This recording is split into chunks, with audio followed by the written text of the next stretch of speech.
শ্রী শ্রী ঠাকুর অনুকূল চন্দ্রের ১৩৮তম আবির্ভাব উৎসব পালন করা হয়েছে।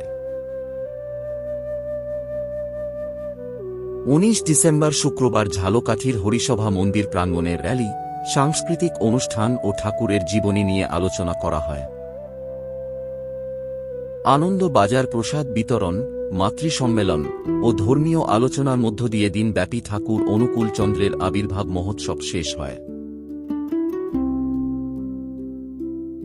চলুন এক নজরে ঠাকুর অনুকূল চন্দ্রের জীবনী নিয়ে আলোচনা করা যাক।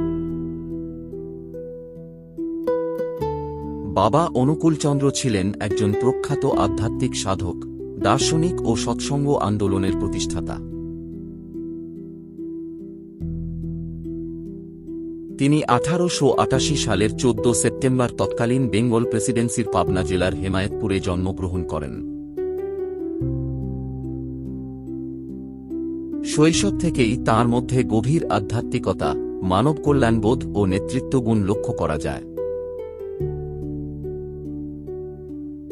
পেশাগত জীবনে তিনি একজন চিকিৎসক ছিলেন এবং মানুষের শারীরিক চিকিৎসার পাশাপাশি নৈতিক ও আধ্যাত্মিক উন্নতির ওপর গুরুত্ব দেন।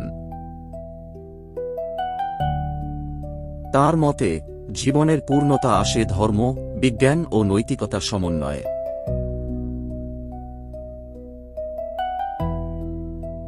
এই আদর্শ প্রচারের জন্য তিনি সৎসঙ্গ আন্দোলন গড়ে তোলেন।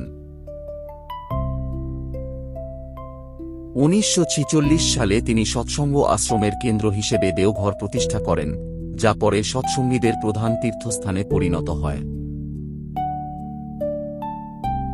তাঁর লেখা গ্রন্থসমূহ, যেমন সৎসঙ্গ, পুরুষোত্তম, আনন্দধারা, আজও ভক্তদের কাছে অত্যন্ত প্রেরণাদায়ক।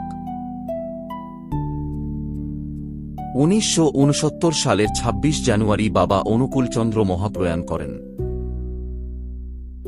তবে তাঁর আদর্শ, শিক্ষা ও সৎসঙ্গ আন্দোলনের মাধ্যমে তিনি আজও অসংখ্য মানুষের জীবনে অনুপ্রেরণার উৎস হয়ে আছেন।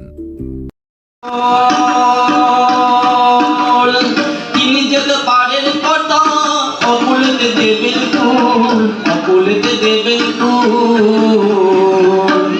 প্রাণের ঠাকুরের প্রেমে